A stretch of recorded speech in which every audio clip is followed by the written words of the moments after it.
Good evening and thank you for joining us on Cash Matlock. 3 people are dead and 2 others seriously injured after a single car crash in Pickens County. The crash happened around 4 Friday evening, shutting down a portion of Highway 32. This is a look at the SUV that had 5 people inside. It's unclear what caused the accident. It happened just across the Knoxville County line, about 14 miles from Macon. It appears some of the individuals were ejected from the vehicle. 2 people, troopers say, were flown to UAB. The Alabama law enforcement agency is handling the investigation. Columbus police make an arrest in a deadly shooting. 18-year-old Shaquavis White of West Point is charged with manslaughter. Law enforcement arrested White in Clay County. He's being held without bond in the Lowndes County Jail. A preliminary hearing is scheduled early next week. Lowndes County Coroner Greg Merchant says 18-year-old Xavier Dora died in surgery at Baptist Golden Triangle. Merchant says an autopsy will be ordered. Another victim, whose name has not been released, sustained non-life-threatening injuries.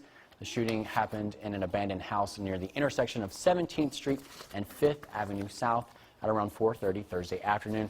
Columbus Police Chief Fred Shelton says police are still trying to piece together what went wrong. This wasn't a random shooting. There were at least 5 people in the house. They knew each other, and again, they were up to some type of illegal activity when an argument broke out and then shooting began. The shooting remains under investigation. Anyone with information on the case should call Golden Triangle Crime Stoppers. New at 10, the Tupelo Fire Department is investigating a late morning storage unit fire. Sergeant Ramiel Dunlap says the department received a call around 11:20 this morning from Attic Self-Storage on Cliff Gookin Boulevard. Dunlap says 2 units are most likely a total loss, while 4 to 6 other units have smoke damage. The cause of the fire is unknown at this time, but firefighters say the blaze may have been started by outdoor equipment like lawnmowers or weed eaters. No one was injured in the fire. The incident still under investigation. A cold rain all across the area. The radar is lighting up with some light to moderate rain all across the Twin States. You can see all this moisture flying in off the Gulf of Mexico. And really, it's engulfed our entire area. Nearly everyone right now is seeing rainfall. If you're not seeing rainfall in our area, please give us a call, because I'm pretty sure just about everybody is. We're 46 right now in Columbus and 45 in Starkville. So it's one of those cold, nasty rains. And unfortunately, it is going to continue through the day tomorrow. Now, winter officially begins here in about 15 minutes. At 10:19 tonight, the official winter solstice will occur. And after tomorrow, it's not really going to feel much like winter. Highs are going to be 10 to 15 degrees above average, with temperatures near 70 degrees on Christmas. So definitely no white Christmas this year. I'll have the latest on all those rain chances coming up in just a few minutes. Cash. Thank you, Trevor. Well, President Trump arrived at his Palm Beach resort last night, where he will spend the holidays with his family. He leaves behind a bitter partisan divide in Washington following Wednesday's impeachment. House Speaker Nancy Pelosi has not sent the articles of impeachment to the Senate, where leaders there are at an impasse on the rules governing the trial. Prior to boarding Air Force One last night, President Trump signed the 2020 Defense Authorization Bill in a hangar at Joint Base Andrews before several hundred military personnel. The law I'm signing today provides $738 billion. That's with a B. $738 billion in defense funding for the 2020. That's an all-time record in the history of our country. Earlier in the day, senior White House advisors visited Capitol Hill for a tour of the Senate floor, where the impeachment trial will take place.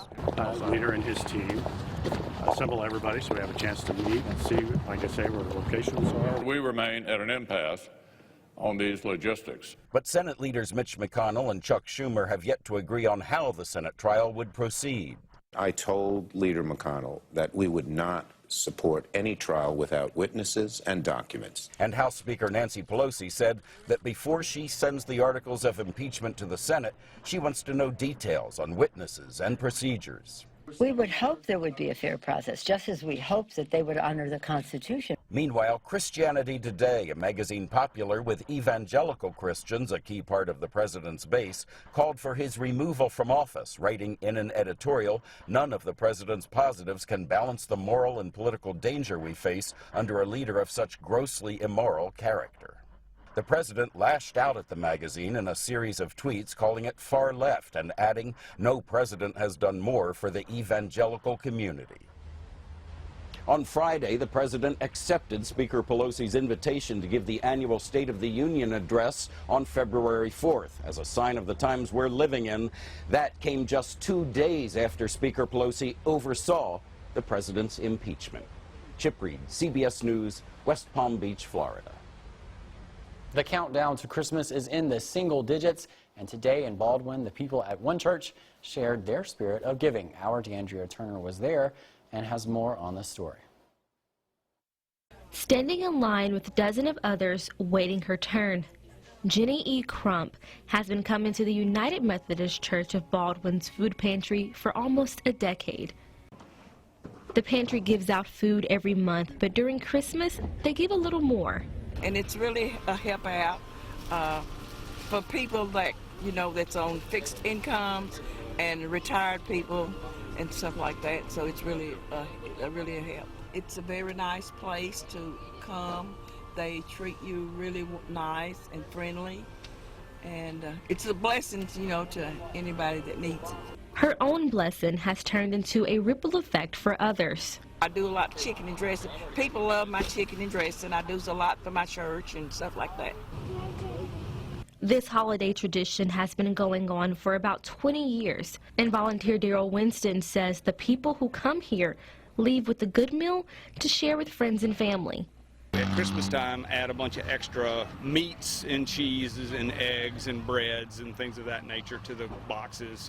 Just something extra special for the families. And they rolled out 500 extra special boxes, which feeds 250 families. It's what we're here for. So this is what the church is supposed to do, is to help the community, help the people in need. It's just the mission of the church. And that's the message of hope being spread over the holidays. The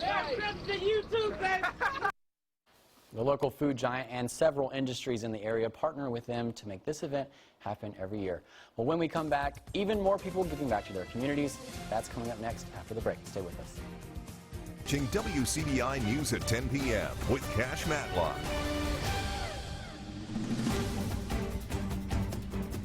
With the holiday season in full effect, people are taking the time to give back to their communities. This is the case today in Starkville. Our Tyler Hull was there and has more on the story. This year, Sharice Gandy is one of Santa's helpers. Saturday, Gandy welcomed dozens of parents and kids to McKee Park for a toy giveaway. In her everyday life, the Starkville native is a hairstylist. But at this time of year, she says that being there for the children means everything. With Christmas being a few days away, there's a bigger sense of duty. It means a lot because the kids in our community, I feel like they need us, because they're straying away, like so many are getting caught up in gang violence and different stuff like this. Gandy gave away more than 200 toys, including some bigger prizes and a free raffle. The toy giveaway was made possible by local donations and her own contribution. I went around the community and I took up donations from different people, and I had a successful year as well, so I put in it as well. And we raised about $950. The toys available for boys and girls of all ages. Tyler Hall, WCBI News. The giveaway began today at noon and was open to the public. Well, climatologically, every year our odds of having a white Christmas are less than 5%. But this year, with temperatures in the 70s, I'm going to call it a big fat 0% chance of seeing any snow on Christmas. We are going to see a lot of rain tomorrow, though. I'll break down those details for you coming up right after this. First Alert AccuWeather Forecast with meteorologist Trevor Burchett. Well, it seems like just yesterday we were rounding out the month of November with some turkey and dressing on Thanksgiving, and now finally Christmas is just a few days away. Here's a preview of that forecast. Like I mentioned, if you're looking for snow, 2019 unfortunately is not your year. Temperature's going to be in the 60s to near 70 on Christmas Day. The good news is the weather looking nice, a mix of sun and clouds, no rainfall expected. But that is not the case right now. Take a live look outside from the Alpha Insurance Camera Network here in downtown Columbus. This is looking down on 5th Street right there at College here at WCBI. Notice some of those low-hanging clouds and rainfall. Every site in our area currently reporting rainfall, and that's basically verifying the radar we've been showing you. But not only is it raining, it's also a very cold rain. Temperatures in the low to mid 40s right now, 46 in West Point, we're 45 in Starkville, so it is not a fun night at all. So make sure you grab the coat and the umbrella if you're headed out the door. And honestly, through the day tomorrow. So here's a look at that radar. Notice literally everybody in the WCBI viewing area is getting in on some rainfall. We have had some pockets of some heavier rain, but no lightning in this, and I don't think we're going to see any storm activity as this system continues to move through. But as you can see, plenty of moisture coming off the Gulf of Mexico there, and that line is going to continue to build back to the west. So we're going to be stuck with this rainfall for about the next 24 to 36 hours as this system slowly makes its way off to our east. So Saturday morning, or Saturday night, I should say, we've already passed Saturday morning. How about that? Starting off around 11 o'clock tonight. Notice this rain continuing to build in here, and we'll continue with the trend of maybe a couple of pockets of some heavier rain. Again, no lightning expected. Starting off Sunday, still lots of rainfall, and we're going to play this all the way through Sunday evening. Same exact thing. This could be the radar right now, and it would look exactly the same. So lots of rain for tomorrow. If you're doing any Christmas shopping, bundle up, get the rain poncho, layer up, do anything you can. You're going to need to stay dry and warm with temperatures struggling to get out of the 40s through the day tomorrow. The good news is we finally start to dry out just a little bit as we get into Monday. I think most of Monday will be dry, but the cloud cover is going to stick around through the evening. Now, today is actually the first day of winter. Winter officially begins here in 3 minutes, believe it or not, at 10:19 p.m., and that's basically when the Earth is tilted as far away as it will be all year. That means today's the shortest day and tonight's the longest night here in the Northern Hemisphere, so we're going to continue to gain daylight as we get into the next few weeks. So overnight tonight, 45, plenty of rain showers. Overall, a pretty chilly and nasty night. Tomorrow, looking much of the same. We're going to start out in the 40s with a cold rain. Through the afternoon, copy and paste, more rain, temperatures struggling to get out of those 40s. And as we get into tomorrow evening, staying in the 40s, even more rainfall. So through the day tomorrow and into tomorrow night, some of us could easily pick up 3 to 4 inches, heaviest rain expected here in the Golden Triangle, but I think it's a safe bet to say everyone will pick up at least an inch of rainfall here in the next 24 hours or so. So rainfall exits for us on Monday. I think clouds do stick around, staying pretty warm through the middle of the week, right there for Christmas, almost near 70 with a mix of sun and clouds. We'll continue that trend with those mix of sun and clouds through the end of the week. Clouds do build by Friday with more rain chances for Saturday with highs in the mid to upper 60s. So you're telling me I'm not going to get a white Christmas? Nope. You could like buy some flour at the store and throw it in your front yard. Wow, well that is really disappointing. Honestly. I know, I want snow too, I really do. But hey, at least we got some snow a couple of weeks ago. Most everybody did, so that was a little teaser for you. That's true, and you got your radar working for the reindeer, right? Yeah, we're gonna keep them scanning. We'll let you know. Okay, you gotta keep me updated on that. Yeah, but you gotta be asleep by the time Santa comes, though. Okay, well we'll see. All right, well we got some sports coming up with Chris Bolton. The best high school football has to offer from North and South Mississippi. Battle it out. We'll have the highlights coming up next. Here's WCBI Sports with Chris Bolton. With the high school football season over, it's time for the All-Star games. Last weekend was the Mississippi-Alabama game. Today we had the North-South All-Star game. To the coast we go for the 2019 Bernard Blackwell All-Star game. South with the ball in the first. North Pike Elijah Martin hands this one off the pedals to Makai McGowan, but he loses it. It's a fumble. North recovers. Yazoo County's Alfonso Ray scoops it up. But Oak Grove's Brandon Hayes strips him. Tylen Glass finally ends up with the ball and a big recovery. And this one only gets sloppier. Later in the second, South punting. It gets blocked. Tylen Glass makes another play for the North. He takes this block punt into the end zone for a touchdown. The North goes up 7-0. Then later, South ball. But it's not the South ball for long. As Shia Moore, Nana Warriors own Shia Moore, he picks this one off. He takes it to the house for another North touchdown. They go up 14-0 with 3 minutes left in the half. And the North, they go on to win this bad boy. The final score in this one, the North 28, the South 7. Defensive MVP honors to Shia Moore as well. Transition now to basketball. Ole Miss playing in the Coliseum for the second year in a row against Southeast Louisiana. Kadeem C, he drills a 3. Big day for the big man from Senegal. It was a dunk fest right here. Bryce Williams still take off, one-hand jam. Ole Miss keeps it rolling. And a bit later, inbounds play executed perfectly. We have Sammy Hunter. He gets the alley-oop slam. He has 7 points for the day. Then C again. He has a jam right there. And we're not done yet. West Point's own. We have Austin Crowley. He gets a fast break dunk. Rebs up 42-41, second half. Devontae Schuler, he throws one up to C. C has his team high 20 points. And then right here, Schuler has the rock all the way to the rack, contact and one. That's a bucket. And Ole Miss, they survive a close one. They get the win 83-76.